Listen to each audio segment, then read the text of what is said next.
Bonjour, bienvenue pour un nouvel épisode du Déclic de Guide. Alors j'espère que vous allez bien, moi je suis contente de vous retrouver et cette semaine on va parler talent.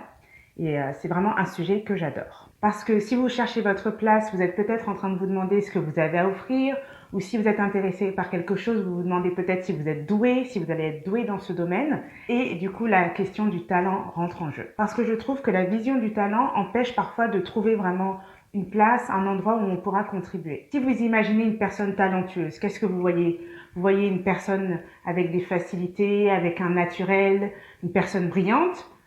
Et après, par miroir, vous pouvez vous dire, et ça ressemble pas trop à moi en fait. Je me vois pas comme ça et je vois pas trop dans quel domaine je suis aussi facilement douée. Parce que derrière l'idée du talent, on voit souvent une personne qui est née comme ça, pour qui c'est inné, c'est naturel, c'est facile, mais avec des résultats assez impressionnants et vraiment brillants. Donc je voudrais vous proposer d'aborder la question différemment pour vous aider à avancer et peut-être à vous lancer dans quelque chose qui vous plaît. Parce que pour moi, le talent, c'est avant tout du travail.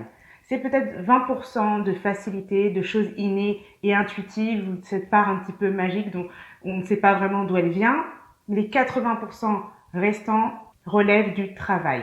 Parce que le piège, quand on imagine que c'est inné, que c'est naturel, ça veut dire que où on l'a, on ne l'a pas. Et c'est pas quelque chose qui se cultive, justement. Alors qu'on parle de cultiver son talent. Et que quelque part, le talent, ce n'est pas suffisant. Et si on le voit comme 20% de départ, oui, c'est facile de dire qu'avec 20%, on va pas aller très loin et qu'il faut cultiver et qu'il faut mettre des actions en place justement pour aller plus loin. Si vous voyez par exemple Will Smith, lui, il se présente comme une personne pas forcément talentueuse. Lui, il se voit pas comme une personne talentueuse, mais il dit qu'il est un bosseur acharné. Il travaille plus que personne. Ça, c'est comment il se voit et c'est sa définition pour lui. Il ne rentre même pas dans le cadre du talent. Donc parfois on utilise le talent vraiment pour rendre les gens exceptionnels et pour se voir justement comme pas exceptionnels et terriblement ordinaires, alors que ces personnes exceptionnelles, eh ben, si on décortique et si on regarde leur quotidien, leur manière de penser, eh ben, souvent ce qu'elles font c'est qu'elles travaillent beaucoup, c'est qu'elles s'investissent et qu'elles pratiquent des choses. Et l'auteur Michael Gladwell a aussi contribué à démystifier cette notion de talent. Il a écrit un livre dans lequel il regarde un petit peu l'envers du décor de personnes talentueuses. Et un des points super intéressants qu'il trouve, c'est le temps de pratique. C'est vraiment cet investissement. Il dit que les professeurs sont en général autour de 4000 heures, les personnes qui sont douées autour de 8000 et les personnes excellentes autour de 10 000 heures. Mais que vraiment tout ça se traduit en heures de pratique et en heures d'investissement dans le domaine. Et son travail rejoint le travail de Carol Dweck, qui est professeure en psychologie à l'université de Stanford. Elle a fait toute une étude justement sur la manière d'aborder l'état d'esprit. Et elle en a défini deux, un état d'esprit qui est plutôt axé développement-progression et un état d'esprit qui est plutôt figé. Donc dans cet état d'esprit figé, où on a, où on n'a pas. Et dans l'autre, on a une capacité à apprendre et à progresser. Alors, c'est pas de dire qu'il y a des personnes qui sont forcément figées et d'autres axées développement. C'est plutôt dans certains domaines qu'on peut avoir l'un ou l'autre des caractéristiques. Se dire que, ah ben, je sais pas dessiner, point, et là c'est figé, sans se dire qu'on peut prendre des cours et progresser. Ou justement, dans d'autres domaines, se dire, ah ben, au boulot, par exemple, je suis toujours en train de me dire que je peux progresser, je peux aller plus loin. Mais dans tel autre domaine, c'est pas le cas. J'ai l'impression que mes caractéristiques sont figées et gravées dans le marbre. Et ça rejoint vraiment notre histoire de talent. Parce que quand on se dit j'ai ou j'ai pas, c'est vraiment quelque part une vision figée des choses. Et quand on se dit, bon, je suis peut-être un petit peu au-dessus de la moyenne, mais rien d'extraordinaire, mais je peux progresser, là on rentre dans une idée de progression. Et j'ai un exemple par rapport à ça, c'est Beyoncé. Une femme qui est reconnue quand même comme une chanteuse talentueuse et brillante. Et en 2018, elle avait un concert à faire à Coachella, un concert de 2 heures. Et elle a passé 8 mois à se préparer pour ce concert. Elle a passé 4 mois sur la partie musicale et 4 mois sur la chorégraphie et la mise en scène. Et tout ça après 22 ans de carrière. C'est-à-dire que si on est dans la facilité, on peut se dire, mais pourquoi elle a besoin de passer autant de temps pour préparer un concert?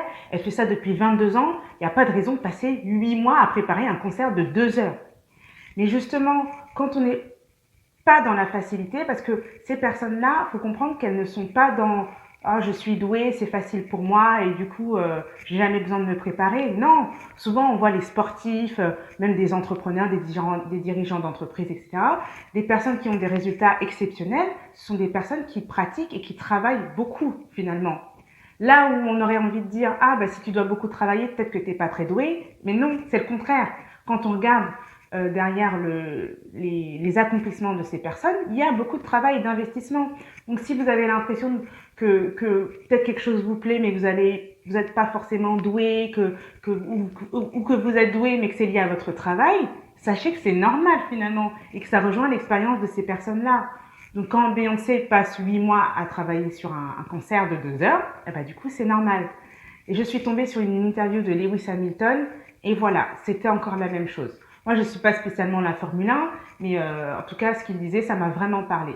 Parce que l'animateur lui disait, vous êtes pour la 6e fois champion du monde de Formule 1, avant même que la saison soit terminée, c'est-à-dire qu'il restait encore des courses, mais il avait tellement de points d'avance qu'il avait déjà gagné. Donc l'animateur lui dit, mais pourquoi vous vous embêtez encore à concourir quelque part? Vous avez déjà gagné. Et Lewis Hamilton répond très humblement, et c'était assez drôle. Alors déjà, j'aime gagner. C'est vrai qu'on imagine que oui, il aime gagner. Donc en un, déjà, il aime gagner. Et ensuite, bon, qu'il voyait un petit peu ces dernières courses en se disant, c'est vrai que la pression est redescendue. Maintenant, je peux juste y aller pour tester de nouvelles choses, apprendre de nouvelles choses que je vais pouvoir apporter dans ma prochaine saison. Donc c'est ça sa mentalité. Et il aborde aussi chaque nouvelle année en se disant, je repars à zéro, je ne suis pas champion du monde. Et c'est aussi une des raisons pour laquelle il garde son numéro 44 alors qu'il devrait avoir le numéro 1 en tant que champion du monde. Mais il dit non, lui il repart à zéro et son but c'est d'être premier. Son but c'est d'être champion. Mais il part pas en disant ouais, moi c'est bon, c'est facile et je suis numéro 1. Donc, vous voyez la mentalité et c'est vraiment intéressant justement de voir un petit peu ce qu'il y a derrière les personnes qu'on estime douées et brillantes. Parce que ce qu'il y a souvent derrière, c'est du travail, de l'investissement et une volonté de progresser. Et après, c'est peut-être pas toujours évident à reconnaître parce que on aura envie de dire, mais du coup, quand c'est facile, bah, c'est un peu reposant aussi finalement. Mais, mais être doué, brillant, c'est pas dans le repos que ça se fait. Ça se fait beaucoup dans l'effort, l'investissement, mais c'est aussi le plaisir de progresser. C'est une autre forme de plaisir.